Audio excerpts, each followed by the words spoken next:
Hi guys. Magandang hapon po.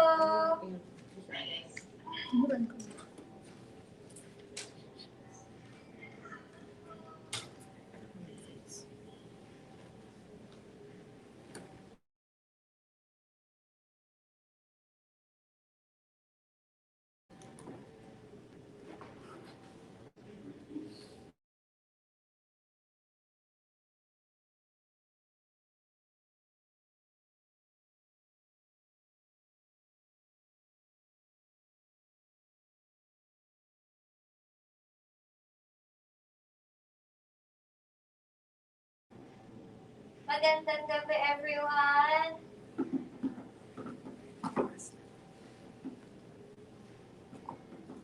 iCanada is with Sault College and Northern Light College here at Cagayan de Oro. We have a special live for everyone. Pasok po kayo for especially sa new policy for international new for international students in Canada. So if you have mga questions regarding the new policies, you are more than welcome to comment all of your inquiries, and our school representative and iCanada representative is more than happy to answer all of your queries.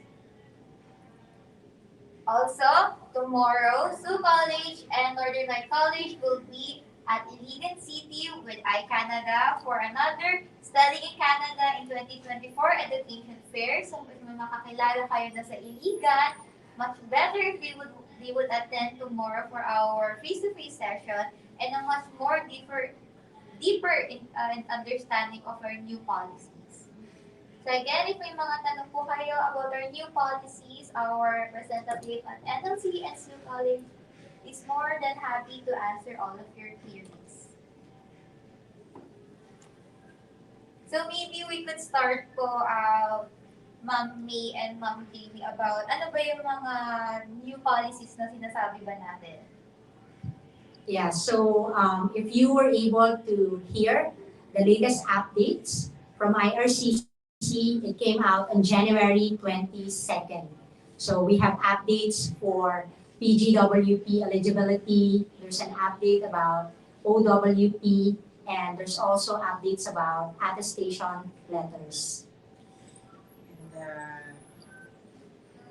And additionally, the new terminology you probably haven't heard before, the PPPs, and at the same time, the reduction of approval as a lead permit that would be approved this year compared to last year.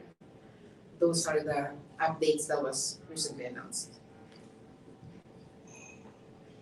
Yes, those are capping. So those are the details that we can discuss. May and Jamie, I do have a question.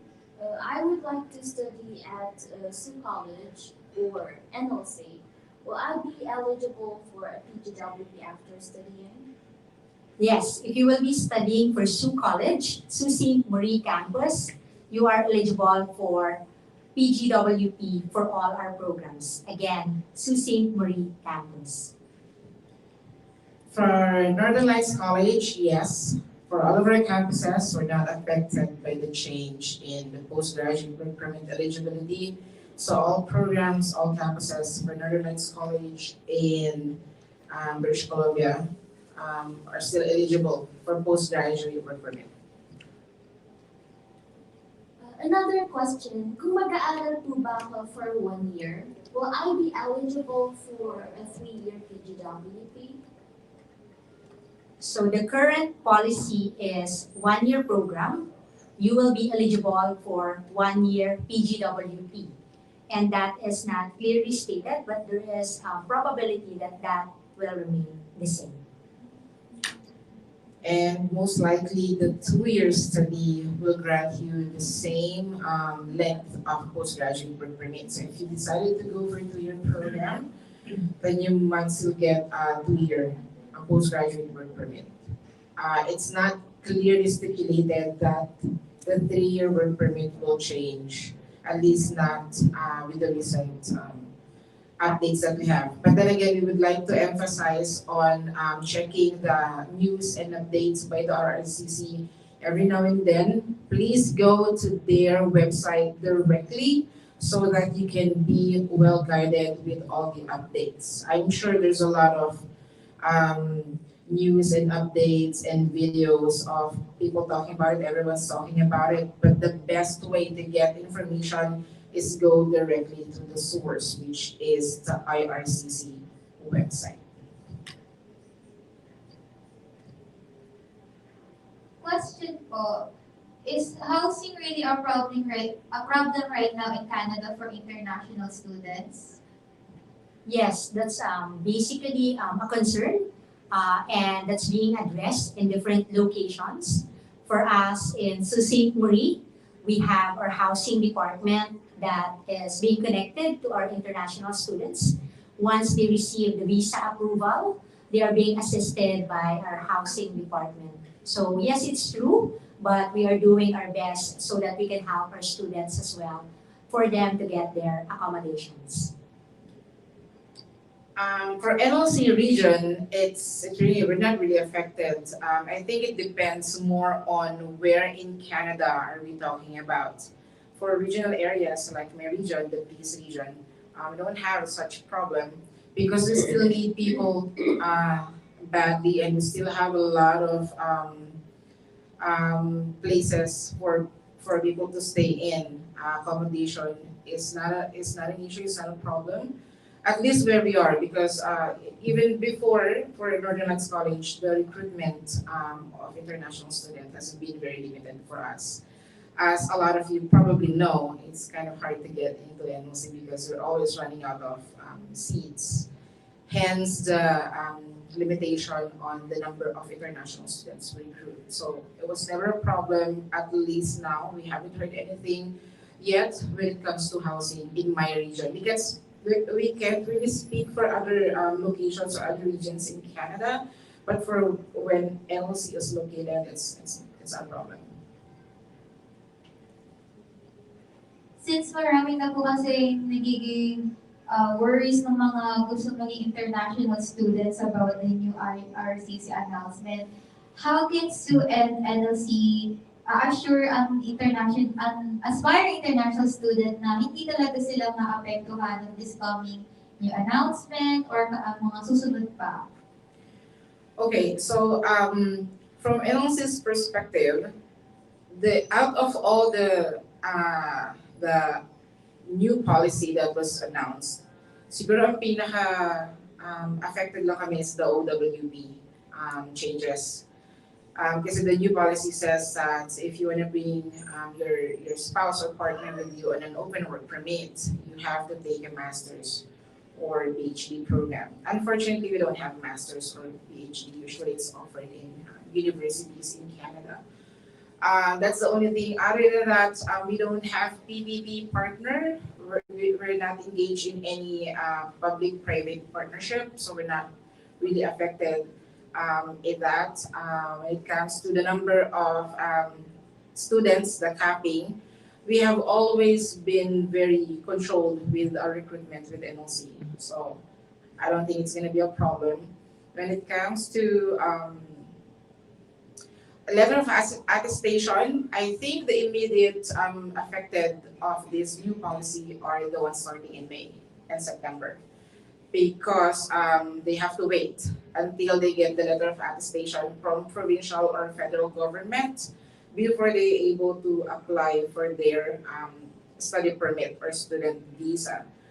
Without it, all applications received after January 22nd will be returned to them. So obviously the wait will cause delay on the submission of their visa application. But other than that, I think it's only the OWB that will that directly affects students coming in for Northern Lights College. And for Sault College, that's almost the same, that the OWP is being affected. Yes, we do have our public-private partnerships for our Toronto and Brampton campuses that's being checked by our legal team right now in terms of the PPPs. But for Sault Ste. Marie campus, definitely your PGWP eligibility is intact. It will still remain. So if you are looking for Sault College opportunity for your enrollment, you can still continue to enroll in our Sault Ste. Marie campus. In terms of the letter of attestation, yes, like what Jamie mentioned, we need to wait for that because the government will be the one who will be issuing that. So we are still waiting for the government of Ontario Province to facilitate the process for the attestation letter. And for the capping, Sault College had been doing our best for the past intakes that we do have allocation as well. So majority of the students are also hearing about that, and you guys will have the opportunity to get your seat for the availability in terms of the program intake. So you can still continue to connect with iCanada so that you can have your available intake application. We will still continue to issue our Sault Ste. Marie campus LOA for fall 2024. That is a conditional LOA in reference of attestation letter. I have an additional. Thank you. I would like to reiterate the information because the usual question that we receive is how is the letter of attestation or attestation letter works? To be honest, we don't know yet. The federal government or provincial government of Canada have until March 31st to iron out the system and how to issue that. So we don't have any system in place yet. So if you have to issue that or how is the college involved in that process, we don't know yet, to be honest. But it's not going to be the college who will issue the attestation letter. It's going to be the federal update last January 22nd. So until on the deadline was on or before March 31st to have the system in place. So really just have to wait. As representative of your respective schools, do you think it's still worth it po ba mag-apply as an international student with these new rules of IRCC? And what are some tips you can share to aspiring international students who have parang nagda-doubts na sila or like gusto na mag-back out kasi parang like yung cost of living tumataas, yung requirements and all that po? That's gonna be a very long discussion for me, so I'm gonna let me do the talking first. Yeah, so I would say that it depends on the student's future plans. So basically, kung ano yung gusto talaga ng student and what category the potential student belongs. So for example, if the student is K-12 graduate or a single applicant or married or with common law partner, so it depends on those categories. So but generally speaking, there's always an option for them to continue to study because PGWP eligibility in Sault Ste. Marie campus of Sault College will continue, which means that after graduation, you can still apply for that PGWP and you are still eligible to work full-time after graduation. And of course, it continues the 20-hour per week na part-time work. So the students can still maximize that, and the students can have opportunity as well to work full-time during semester break and also during holidays. So those are still things that needs to be considered, and they can reconsider things sa mga plano nila in the future. Yes, for example, for OWP, kung gusto naman nila na isabay, so that's something that they need to discuss with their partner. And if willing na maghintay, so that's another option for them. So depende sa mga future plans. But overall, there are still positive impact and positive things that they can get. Sabi ko nga, pwede pa rin na makapag-work sila full-time after graduation because of PGWP. Okay, for NLC, bear with me guys, medyo mahaba-habang discussion. First and foremost, I think we have to go back to like I agree ako sa sinabi ni May. What are your goals? Ano bang plano mo? Pero sa akin, more on, ano bang end game mo sa Canada? Like, ano bang ultimately gusto mong maging sa Canada? At reason mo kung ba't ka pupunta doon. Di ba permanent residency? Let's admit it, gusto mo ultimately maging permanent resident ng Canada. Now, the question is, was there any update or changes doon sa PR pathway or PR process? Wala. Canada is still open, pretty much open for permanent residency. So kung ang plano mo is to ultimately, obviously, hindi naman automatic na pag nag-aral ka, pag being PR ka na right away, you have to go through the process, no? May kanya-kanyang process yan per application, including permanent residency. More so with permanent residency kasi medyo matagal talagang proseso yun.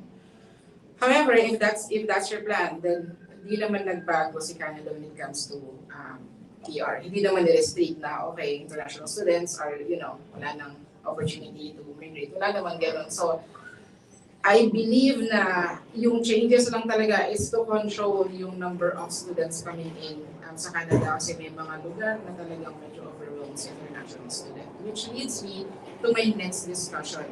From the beginning, na-mention ko na ito kanina, sobrang controlled talaga ang recruitment ng NLC. Limited lang kami kasi even, I think it also applies to a lot of or most of the public colleges in British Columbia, hindi lang sa Northern Lights College, no? Kasi even our Ministry of Education has imposed a limit even before the new announcement. So talagang hindi kami pwedeng mag-recruit ng more than the limit. So it has been that way since the beginning of NLC recruiting for international students. At the same time, bilang kami a regional college, community-based college, sobrang nakafocus kami sa kailangan namin sa region. So kung may mga vacancies kami, yun din yung mga klase ng program na kinreate talaga ng college to offer to international students to make sure that international students arriving in Northern Lights College are able to find job. And at the same time, yung mga vacancies namin mapuno siya. So from the beginning, strategic na talaga si NLC when it comes to the controlled recruitment, the number of programs we offer to international students, we don't have that many, to be honest with you. Number ng seats, konti lang talaga. Plus, kasama na din sa effect dyan yung housing na talagang hindi naman, wala naman tayong issue doon. So yung mga doubtful, I understand where you're coming from, lalo na kung ang application nyo is for May or September because of the uncertainties, medyo yan, nakakapanik, no? Pero, like you said, ultimately, ano bang plano mo? Ngayon, kung open pa rin si Canada for permanent residency, I don't think it should affect yung mga goals ninyo. Ang pinaka-affected lang talaga dyan is, syempre, this time, alam mo na pag mamili ka ng institution, you have to be very careful when you choose institutions, diba? That's number one. Number two, yung OWP. So talagang ano mo na yan, sacrifice mo na pag sinabi ng IRCC or ng immigration, na hindi mo na isama yung family or yung spouse, partner. We just have to abide by the condition of the IRCC. And then kapag ka naman pa din sumunod, sunod pa din. Siyempre, may hintayin niya siguro 2 years, 1 year, 2 years. Pero alam naman natin, the time flies, saglit lang yan. And as long as Canada is still open for permanent residency, nandun pa din tayo. All the benefits for international students, nandun pa din naman. May PGWB pa din for public colleges like Sault College and Northern Lights College. Students can still work on during class or during the semester or even on vacation. So wala namang masyadong changes except yung control lang talaga sa pagpasok ng international students. Yeah, yun lang. Thank you. Just to add, so na-mention nga ni Jamie yung mga seats. So in terms of capping, and also nakikita nyo rin with the updates that Ontario can be affected na mas malaki. But with Sault College, we also have strategic enrollment. And that goes with the allocation as well. Even before this update, we do have that in place. Meron na kaming strategic enrollment in terms of the allocation for different nationalities and for different programs. So the strategic enrollment will help you all the more para kung ano talaga yung program mo and kung kailan kang intake mag-enroll, that will be helpful for you. Kailangan lang talagang mag-decide. Kailan ka ba talaga intake pupunta and ano ang program na gusto mo talaga. So it goes hand in hand sa planning pa rin. Tsaka saan mo plano pumunta? Where you actually want to go in Canada. I think now, before kasi di masyadong binabansin, now it's important to decide or to consider yung location talaga ng pupuntahan ninyo. So may factor talaga siya. Okay? Thank you.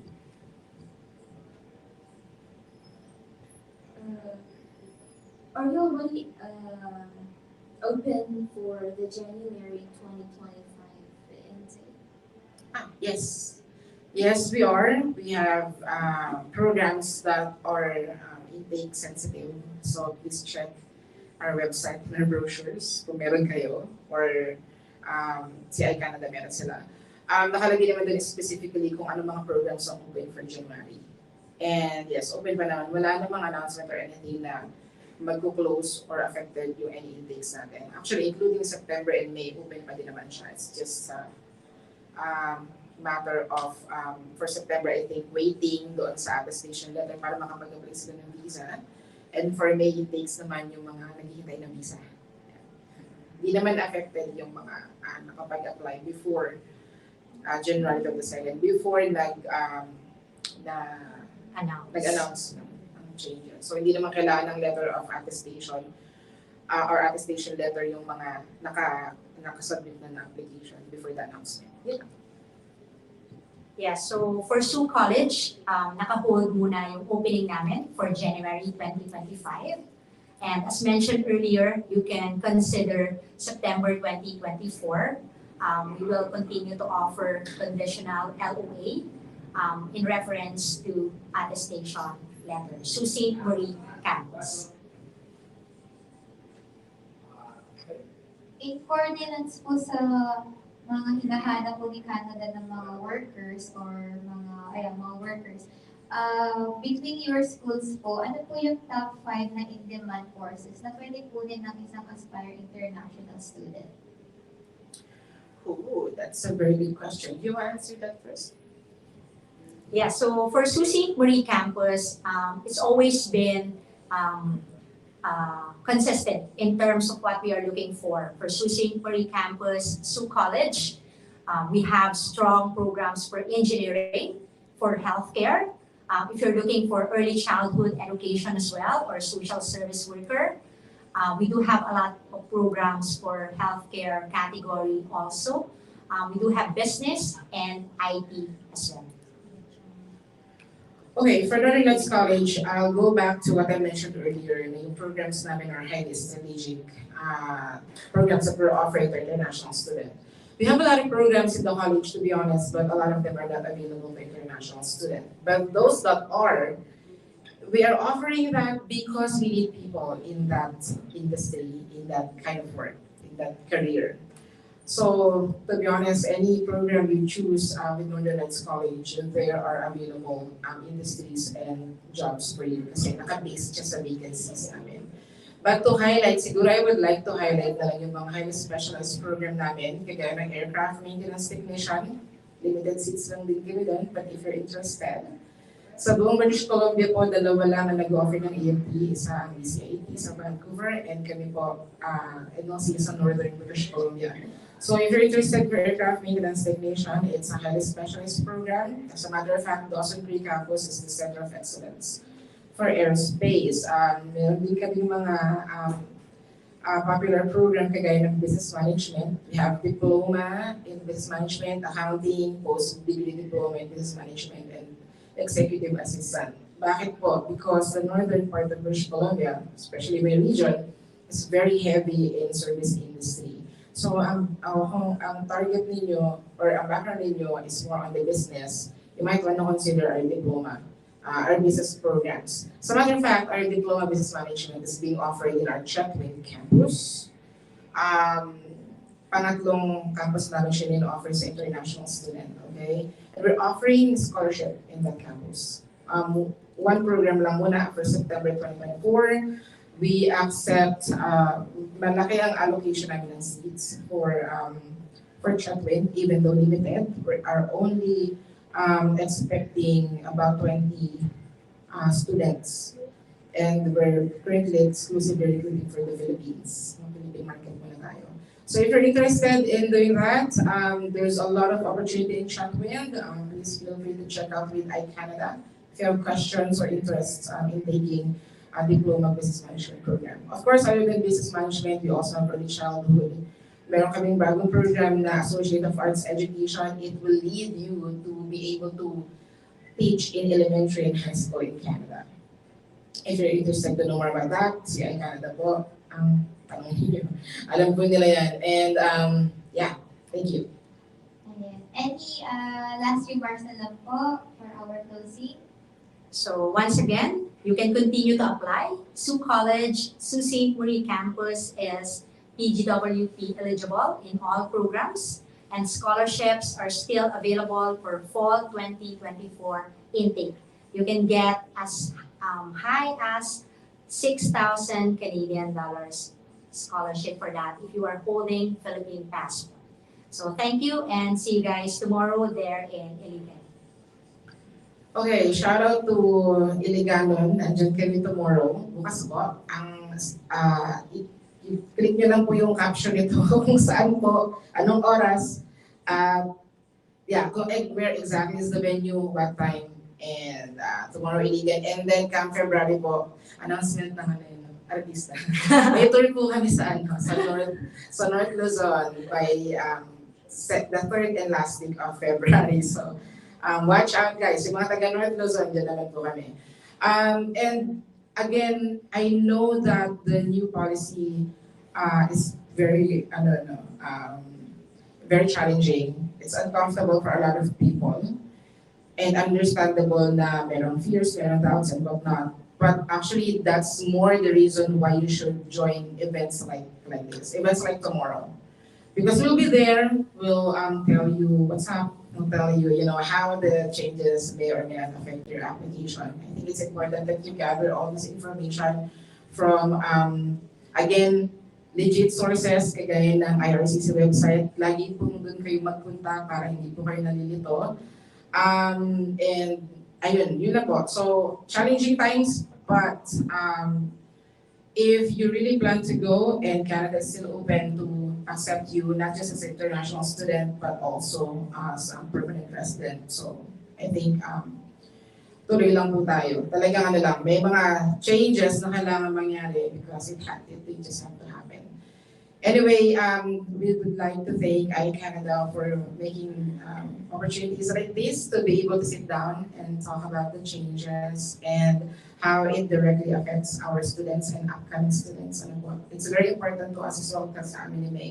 And for everyone watching this, I hope you learned a thing or two or may mga naliwanagan sana dun sa mga changes na directly affecting our institutions.